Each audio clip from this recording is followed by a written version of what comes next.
So I just click forward, next, yeah.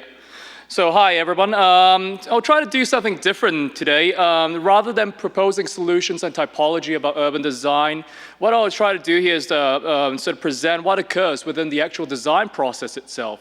Specifically, I'm here to suggest that the act of designing can produce philosophic dimensions and even new ways to understand the field of philosophy itself. Design can, doesn't have to be sort of a defined object, space, or future. It can be a research process. So we'll begin sort of, what do you press? Right? Okay, yeah. We'll begin sort of with a brief discussion on the use of philosophy in researching about and researching for design, then quickly move to discussing philosophizing through design or creating philosophy or thinking through design. This notion of philosophizing through design will be further expanded if time allows by reflecting on the process of my co-supervision of an urban design PhD. So first, research about design can be understood as offering explanations for a design object, a space, a building, or even a policy's being. Design history is an example of researching about design. However, design history is not just a chronological survey of objects and spaces, as design historian John Walker once remarked. It is also to pay attention to what is not said rather than just what is said, and various philosophical concepts can be used to relate the social to the historical, the social, cultural to the material. Research for design can be understood as the activity that is carried out during the overall design process to support designing in whatever way the designer or the people the designer is working with regards as useful. It's thus research that enables design. One might read philosophy books, browse websites, journals, attend lectures such as these to guide desired outcomes. To research for design is then to form a background from which a designer's work may spring from with greater ease in the future. So one might read Vitruvius to Virilio, from the technical to the theoretical, to gain concepts to apply in one's work. But sometimes just applying concepts misses the real politics that's happening, and real politics can force us to think differently. In this process of being forced to think differently, anxiety occurs because the idealized conceptual models we have held steadfast may begin to be deformed and reformed repetitiously. Now, what is this process where concepts are deforming and reforming? To address this question, one may turn to the French philosopher Gilles Deleuze's question, what is thinking? He noted a common understanding of thinking means able to recognize concepts. Countering this model of recognition, Deleuze instead suggests to think is to think amidst all the sensations and forces that underlies the stable world. Thinking is also thus corporeal and material. Thinking exists in design, so he writes, something in the world forces us to think, and it is really a fundamental encounter rather than sort of simply a concept in space, or it's an abstraction. Gilles Deleuze and his collaborator, Félix Guattari, used the figure of the plane of immanence to elaborate thinking that veers from mere recognition. So rather than thinking, the act of thinking is sifting through junk to get to some truth object, they posit that thinking is an act of creation, kind of like this field here. All these forces and sensation, what peaks up might be a concept. But at the same time, like what appears as this peak, this concept on this plane of immanence can simply dissipate as it is constellated. So thus, in this design process, design can be framed as a research process that produces thinking rather than thinking as preceding design.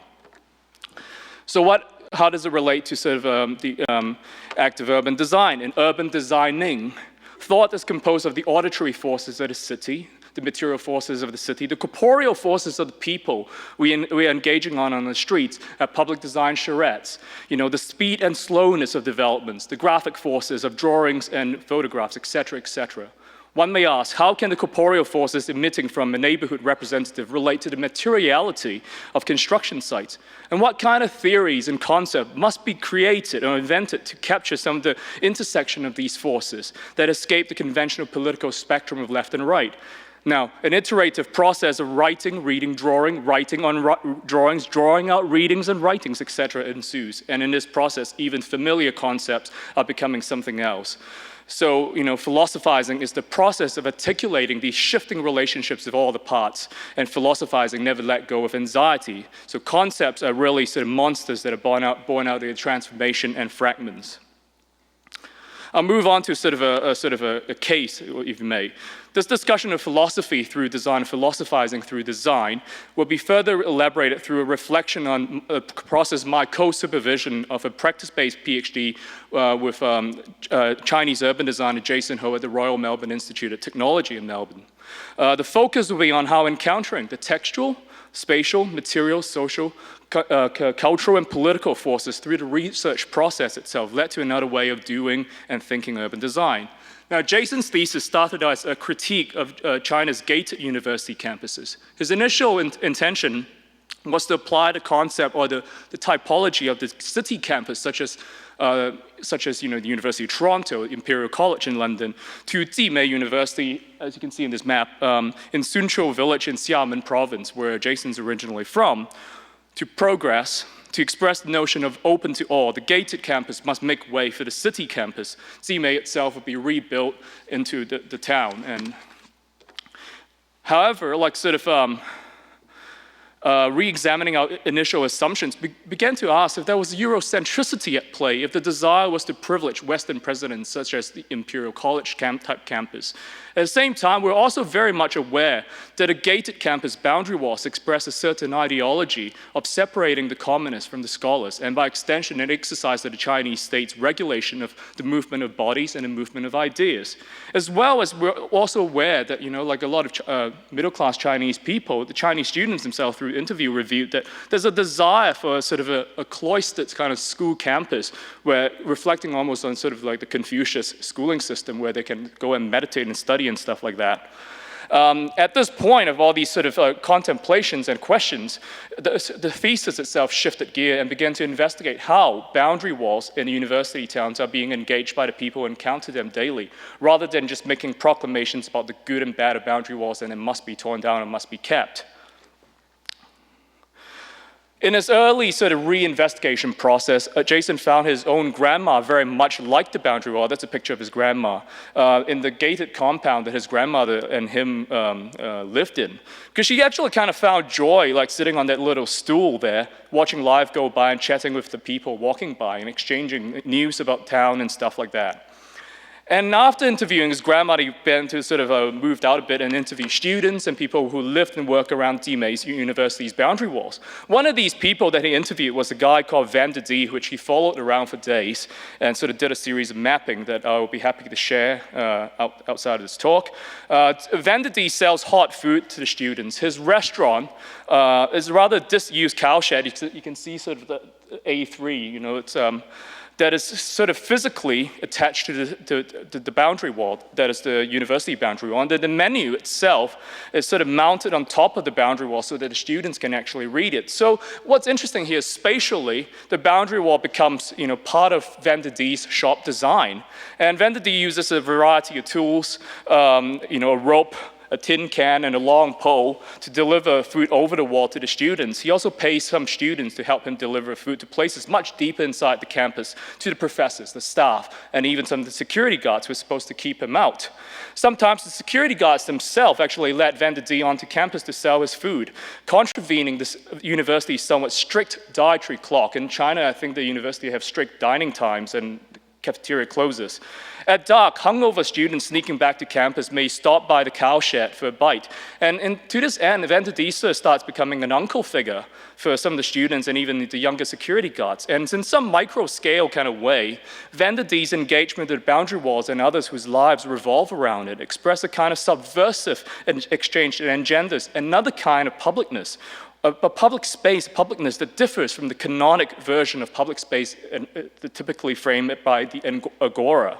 So providing students with food anytime they want, sort of in a funny way, breaks the implemented dietary biopolitics placed onto the students. The canonic definition of public space, a good public space, may not adequately capture the subversive publicness Van de Dee's milieu is exhibiting. Anxiety ensures. Here, Plane of immanence breaks through the calm surface of familiar concepts and engulfs the bridge between concept and representation. Everything rolls up into a field of pragmative paths. Here, the love for knowledge, philosophy itself, becomes more than just a love for existing knowledge, but a love for creating new modes in knowing and knowledge, and even a love for unknowing. Knowledge becomes a verb, such as urban design in the city is a verb. Michel Foucault once said, knowledge is an invention. It is not a permanent faculty, but an event. Oops. So Jason's thesis, which initially aimed at producing a handbook of physical typologies that new Chinese university can adopt, through the research process, began to shift to investigate ways in which designers can elaborate on the cracks, the fissures that are occurring on the boundary walls, and as well as the territories bounded by the boundary walls.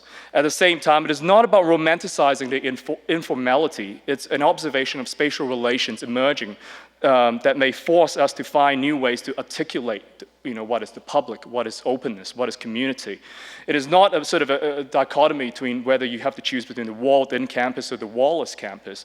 Jason currently is looking at sort of the tension between the walled and the wall-less through a series of workshops through different universities in China. So what is the planning in this kind of circumstances? There's this planning theorist, Jean Hillier, in a great paper called Plain Speaking, said that spatial planning is to understand, could be understood as understanding the striations and territorialization which impinge space. It is to understand the actor's desires and lines of flight which might occur. So I'll end this talk with a question, how can a plan embrace both the experimental or speculative and the practical? To do so, maybe creatively forego the idea of a plan as leading to a well-tempered future, a well-tempered city. A plan can propose typologies and guidelines, indeed, but the same plan can also outline these prescriptions, artifice, and the internal instability so as to maintain the necessary strive that also underlies the city itself. This kind of plan may function kind of like what Roland Barthes calls a text that imposes a state of loss, a text that discomforts and unsettles the readers, the historic, cultural, psychological assumptions. Thus, it might just be possible to have an urban design plan that could provide the textual, graphic, and conceptual forces that compel its users to anxiously think in the middle of these sensations and forces, to let the plane of immanence break through so that new concepts and connections can be forged. Thinking in this mode of designing is expanding, a never complete field. Thank you.